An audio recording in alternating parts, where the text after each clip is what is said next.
Hi hello friends, super Kanmani സീരിയലിൻ്റെ latest റിവ്യൂയിലേക്ക് എല്ലാ കൂട്ടുകാർക്കും സ്വാഗതം. അങ്ങനെ തന്നെ കൃഷും കൺമണിയും കൂടി ഇന്ന് ഓഫീസ് റൂമിൽ തന്നെ താമസിക്കുക കേട്ടോ ചെയ്യുന്നത്.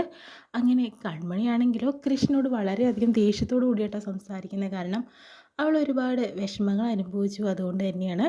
അതിനുശേഷം തന്നെയാണ് കൃഷി പറയുന്നത്, കൺമണി നിന്നോട് ചെയ്തത് തെറ്റായിപ്പോയി, എന്നോട് ക്ഷമിക്കുക എന്നൊക്കെ പറയുമ്പോഴത്തേനും കൺമണിയാണെങ്കിലോ ക്ഷമിക്കാൻ തയ്യാറാവുന്നില്ല. സാറിനോട് ഒരു ദേഷ്യവും എനിക്ക് തോന്നുന്നില്ല. കാരണം എന്ന് വെച്ചിട്ടുണ്ടെങ്കിൽ എൻ്റെ മനസ്സിൽ ഇപ്പോൾ സാറില്ല.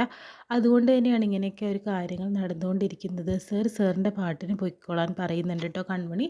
അങ്ങനെ തന്നെ അതെന്താ കൺമണി നീ അങ്ങനെ പറയുന്നത്? നിൻ്റെ കഴുത്തിൽ താലി കെട്ടിയ ഒരാളല്ലേ ഞാൻ, അതെങ്കിലും നീ മനസ്സിലാക്കണ്ടേ എന്നൊക്കെ പറയുമ്പോഴത്തേനും അതുകൊണ്ടാണ് പറഞ്ഞത്, സാറിൻ്റെ വഴിക്ക് നോക്കിക്കോ, ഞാൻ എൻ്റെ പാട് നോക്കി പൊയ്ക്കോളാം, ഈ താലീൻ്റെ ബന്ധത്തിൽ നമ്മളിനി ഒരിക്കലും ഒത്തുപോവില്ല എന്നൊക്കെ കൺമണി ഉറപ്പിച്ച് തന്നെ കാര്യങ്ങൾ സംസാരിക്കുന്നുണ്ട് കേട്ടോ.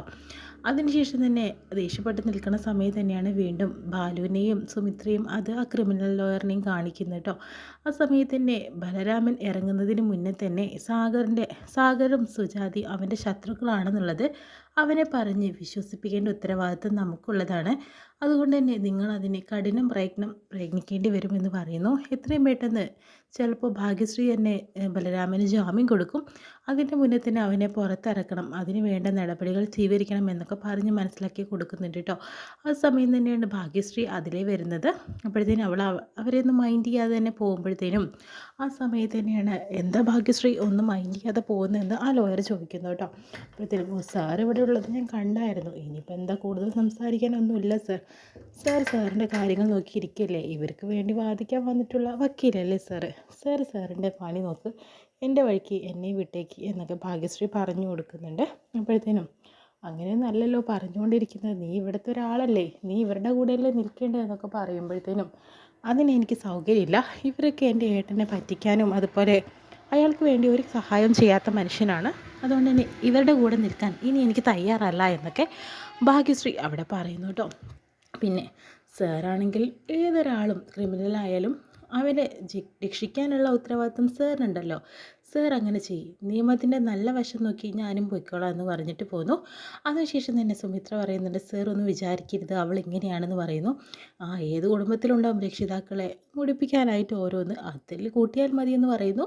അപ്പോൾ ബാലു പറയുന്നുണ്ട്, സാറിന് എത്ര കാശ് വേണമെങ്കിലും ഞാൻ തരാം, പക്ഷെ നമ്മൾ പറഞ്ഞ കാര്യം പറഞ്ഞ സമയത്ത് തന്നെ ചെയ്തു തീർക്കണം എന്ന് പറയുന്നു കേട്ടോ. അത് ഞാൻ ഉറപ്പിച്ചു, എനിക്കും വേണ്ടത് കാശാണ്, നിങ്ങളുടെ കയ്യിൽ അധികമുള്ളതും കാശ് തന്നെയാണ്, അതുകൊണ്ട് തന്നെ ആ കാര്യത്തിൽ നിങ്ങൾ ടെൻഷൻ അടിക്കേണ്ട കാര്യമില്ല എന്ന് പറയുന്നു. അങ്ങനെ പിന്നെ കൃഷിനെയും കൺമണിയാണ് കാണിക്കുന്നത്. കൃഷാണെങ്കിലോ കൺമണി എന്തെങ്കിലും സംസാരിക്കാൻ വേണ്ടി തന്നെ വെയിറ്റ് ചെയ്തുകൊണ്ടിരിക്കുന്നു. ആ സമയത്ത് തന്നെയാണ് കടയിൽ നിന്ന് വാങ്ങിക്കൊടുന്ന ഫുഡ് കാണുന്നുണ്ട് കേട്ടോ. ഇതെന്താ പൊറോട്ടയും ചിക്കനോ, എന്തായാലും നോക്കട്ടെ എന്ന് പറഞ്ഞിട്ട് എനിക്ക് നല്ല വിശക്കുന്നു എന്ന് പറയുന്നു.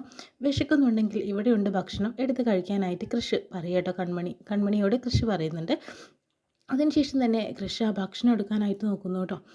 നല്ല പൊറോട്ടയും ചിക്കൻ ഫ്രൈ ആണല്ലോ, എനിക്ക് വളരെയധികം ഇഷ്ടമുള്ള ഒരു ഭക്ഷണമാണ്. എന്തായാലും കൺമണി നീ മിടുക്കിയാണല്ലോ, ഇതൊക്കെ ഉണ്ടാക്കുന്നുണ്ടല്ലോ, നിനക്കിതൊക്കെ വാങ്ങിക്കൊണ്ട് തരാൻ ആൾക്കാരുണ്ടല്ലോ എന്ന് പറയുന്നു കേട്ടോ. എന്തായാലും വിഷമിച്ചുകൊണ്ടിരിക്കുന്ന ഒരാൾക്ക് ഇതൊക്കെ തന്നെയാണോ ഭക്ഷണം എന്ന രീതിയിലൊക്കെ കളിയാക്കിക്കൊണ്ട് തന്നെ കൃഷി കൺമണിയെ കളിയാക്കുന്നു കേട്ടോ. ആ സമയത്ത് തന്നെ ഞാനിത് ഓർഡർ ചെയ്തതല്ല, ഇവിടുത്തെ സെക്യൂരിറ്റി എൻ്റെ അവസ്ഥ കണ്ടിട്ട് വാങ്ങിക്കൊണ്ട് വന്ന് തന്നതാണ്, അല്ലാതെ എനിക്കിതിനോട് ആഗ്രഹം ഉണ്ടായിട്ടല്ല എന്ന് പറയുന്നു. എനിക്കെന്തായാലും വിശക്കുന്നുണ്ട്, കൺമണിക്ക് വേണ്ടെങ്കിൽ വേണ്ട, ഞാൻ കഴിക്കുകയാണെന്ന് പറയുന്നു. അങ്ങനെ കൺമണി ചിക്കൻ ഫ്രൈയും പൊറോട്ടയും കാണിച്ച് കൺമണിയെ കൊതിപ്പിക്കുക കേട്ടോ ക്രഷ്. അതിനുശേഷം തന്നെ ഇങ്ങനെയൊന്നും ഞാൻ വീഴില്ല, എനിക്ക് ഭക്ഷണം ആവശ്യത്തിന് കഴിച്ചാൽ മതി, സാർ കഴിച്ചോ എന്ന് പറയുന്നു. എന്തായാലും നിന്നെ ചിരിപ്പിച്ചിട്ടേ കാര്യമുള്ളൂ എന്ന് പറഞ്ഞിട്ട് ഓരോരോ ക്രോപ്രായങ്ങൾ കാണിച്ചു കൊടുക്കുക കേട്ടോ കൺമണിക്ക് വേണ്ടി ക്രഷ്. ഇതിലൊന്നും കൺമണി വീഴുന്നില്ലെങ്കിൽ പിന്നെ എന്താ ഒരു വഴി തന്നെ ഉള്ളൂ, വിഘ്നേശ്വരൻ്റെ മനസ്സിൽ വിചാരിച്ച് ഈ ഒരു വഴി അങ്ങനെ കൺമണിയുടെ മുന്നിൽ ഏത്തം വിടുക കേട്ടോ ചെയ്യുന്നത് ക്രഷ്.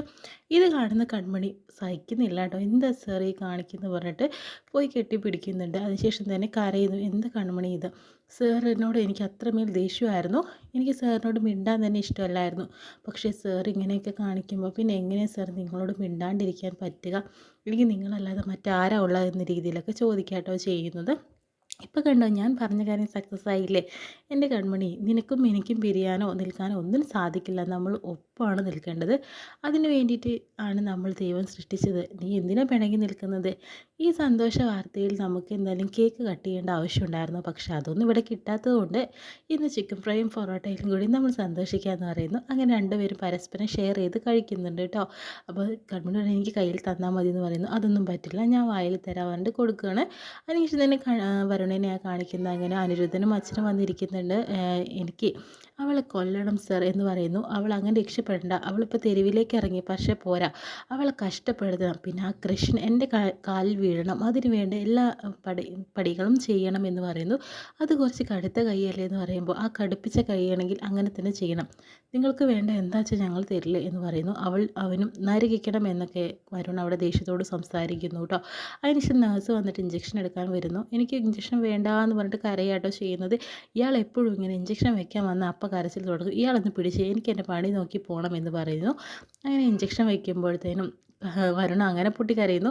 പിന്നീട് കൺമണിയും നമ്മുടെ കൃഷ്ണനെയാണ് കേട്ടോ കാണിക്കുന്നത്. അവർ പരസ്പരം സംസാരിച്ചുകൊണ്ടിരിക്കുന്നു. അങ്ങനെ സർ ഇല്ലെങ്കിൽ ഞാനില്ല, എനിക്ക് സാറിനെ പിരിയാൻ സാധിക്കില്ല, ദൈവം നമ്മൾ ഒരുമിച്ച് കൊണ്ടുപോയവരാണ്, ഇനി നമുക്ക് ഒരുമിച്ച് തന്നെ ജീവിക്കണം എന്ന രീതിയിലൊക്കെ പറഞ്ഞ് അവർ രണ്ടുപേരും പ്രണയത്തോടുകൂടി സംസാരിക്കുന്നു. ഇനി കൺമണിയും ക്രഷും ഒന്നാണ് കേട്ടോ. ഇത്രയും കാണിച്ചുകൊണ്ടാണ് ഇന്നത്തെ എപ്പിസോഡ് വിശേഷം കഴിയുന്ന നാളെ വൈകിട്ടൊരു പ്രൊമോ ആയിട്ട്